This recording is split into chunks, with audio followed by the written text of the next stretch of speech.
It's your boy Marcus Jordan, aka Swag. Welcome to the 6th episode of the Talking Podcast. We're gonna dive off into a couple of NBA topics that I thought was interesting. Today, when I woke up, I seen the news that Steve Nash has been named the head coach of the Brooklyn Nets. Steve Nash, no coaching experience, never won nothing. How is he getting head coaching jobs over people like Ty Lue, Mark Jackson, Alvin Gentry, Jock Vaughn, that was just the interim coach, Tisdale? Like, this is a joke. The NBA, like, this is a joke. You know what I'm saying? And I know in order for him to get that job, Kevin Durant and Kyrie Irving had to sign off on this. I'm holding them accountable. Like, this is starting to get like outrageous. We just had a protest. We were protesting about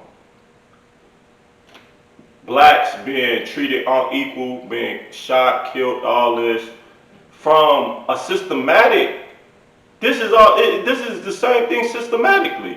Like, how is this guy? How do he get to skip the line? I'm a huge Steve Nash fan. I love Steve Nash. I was a huge Steve Nash fan. As the Steve Nash, the basketball player. I'm pretty sure he's a dope individual. I've never met him. He seems to be humble. But come on, we not finna do this, man. Like, we not doing that. Kyrie, you won a championship with Tyronn Lue.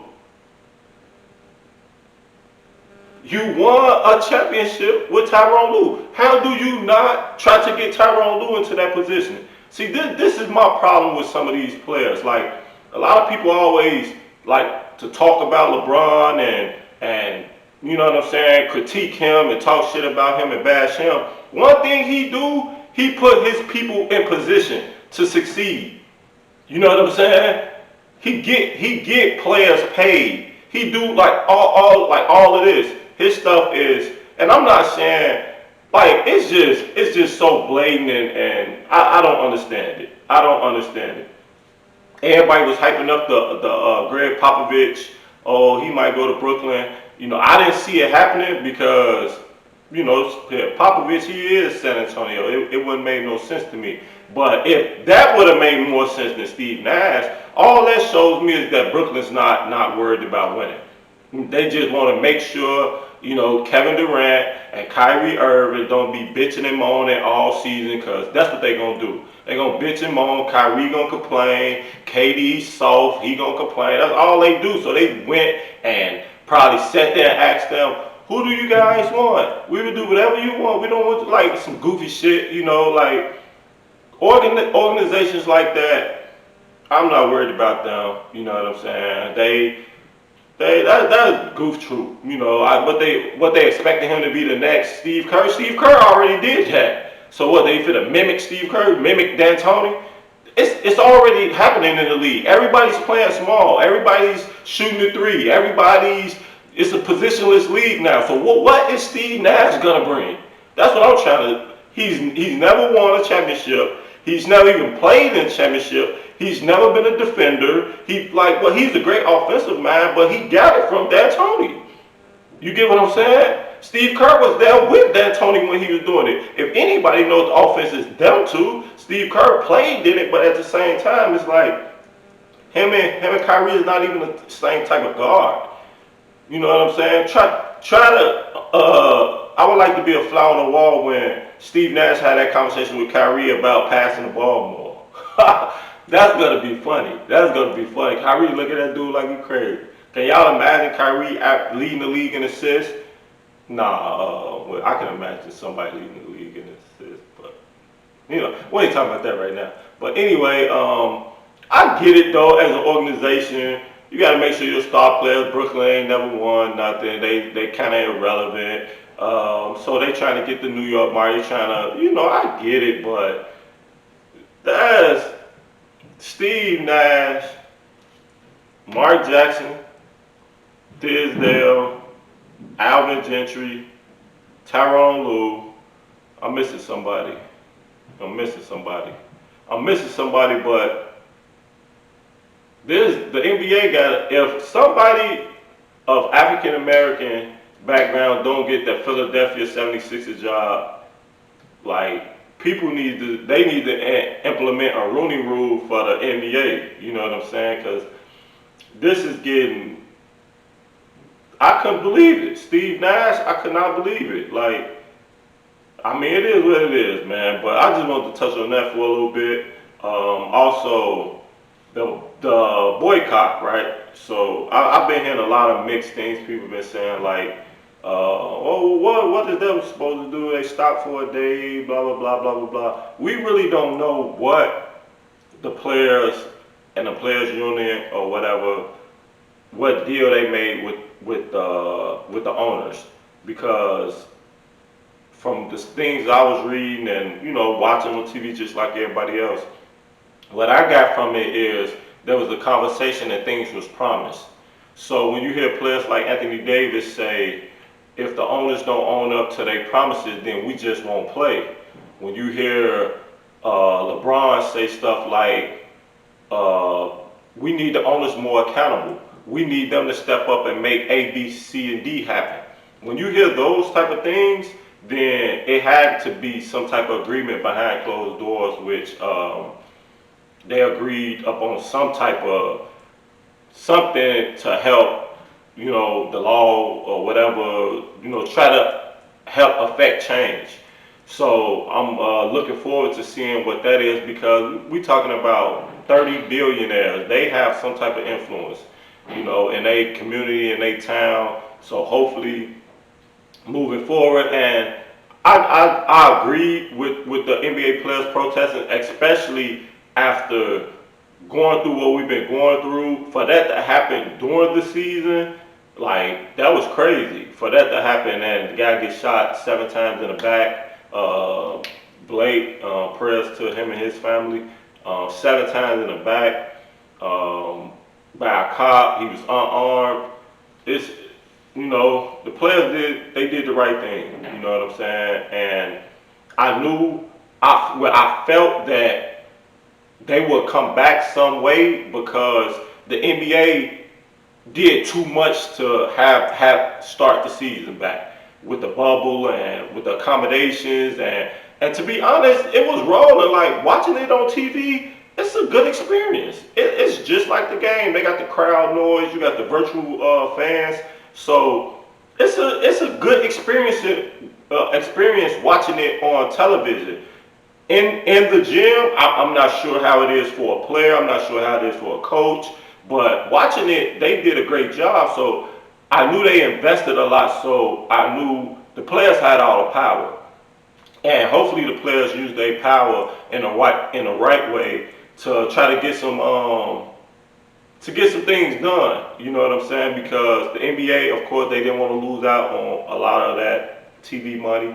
And like I said, they already committed to the bubble and things like that. So the players had a lot of power. And as being an NBA fan, being a basketball fan, I'm glad that they resumed the league. But who's to say if something like this doesn't happen again, that, hey, they might strike again. Like, so it's like, we hope that we get the finals, and we hope we can get through this without any other BS happening out here in the United States. And it's not really just about getting through the finals. It's really about just the police just stop tripping, period. It has nothing to do with the basketball side of it, but just from that perspective, like, people wouldn't be protesting and doing all this if police just were better trained or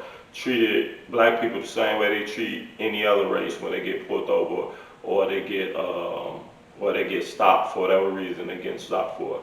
So I just wanted to touch on those 2 topics, because those was kind of like hot topics over the last week, with the protest and the Steve Nash, the hiring. That's crazy. And then before I go, Giannis, let me talk to you, brother. We know you leaving. Alright, that's cool. I'm okay with it. That's the day and age we live in. You know what I'm saying? Fans and social media and media, NBA media, they've put so much emphasis on the NBA championship ring that this is what it is now. So you can't get mad when a player leaves and go teams up with their friend or go teams up with another all-star team to win championships. Yeah, amongst fans, you're going to debate, you're going to talk, but this is what it is. This is what it is because now you can't have a successful career without winning a championship. I think it's BS, you know what I'm saying? But the way social media, the way fans, and the way the media portrays it is you're a bum if you ain't win no championship. You know what I'm saying? Oh, they having debates about who's a better player, Paul Pierce or Carmelo Anthony. That's a joke. Paul Pierce, there's no way in hell Paul Pierce can fuck with Carmelo Anthony. But because he wins the championship, it makes it a debate. That's crazy. You know, I saw a meme with Chauncey Billups had the nerve to put himself. I don't know. Hopefully the meme's not true. I hope somebody was trolling. But it was basically saying like, I won a championship, like kind of comparing itself to AI. But it's like when we start talking about individual accomplishments, like you're not better than me because your team was more successful than my team. That's like stop it. That's crazy. You know what I'm saying? Like I could be a 25 point a game scorer, all NBA, blah blah blah blah blah blah blah blah blah, defensive player, this that, you know, first team, second team, and you could be a good player, averaging 17, 18, you know, an all-star here and there, and you win 2 or 3 championships. That make you on an even playing field with me? That makes no sense. That makes absolutely no sense. But this is what we've created. So Giannis, we know you're gonna leave, right? So we know you're gonna go to either Miami, Toronto, or Golden State.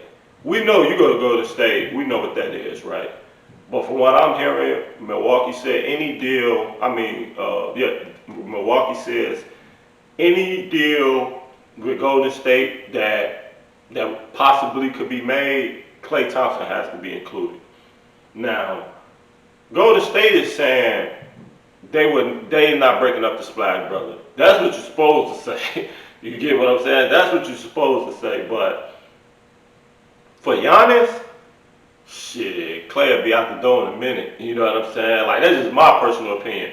But I would like to see Golden State next year with Wiggins isn't Kevin Durant, but he's a solid player. And then they got the number 2 pick. Maybe they can move there for something because they're going to come back with the Splash Brothers, Steph and Klay, Wiggins at the 3, Draymond at the 4.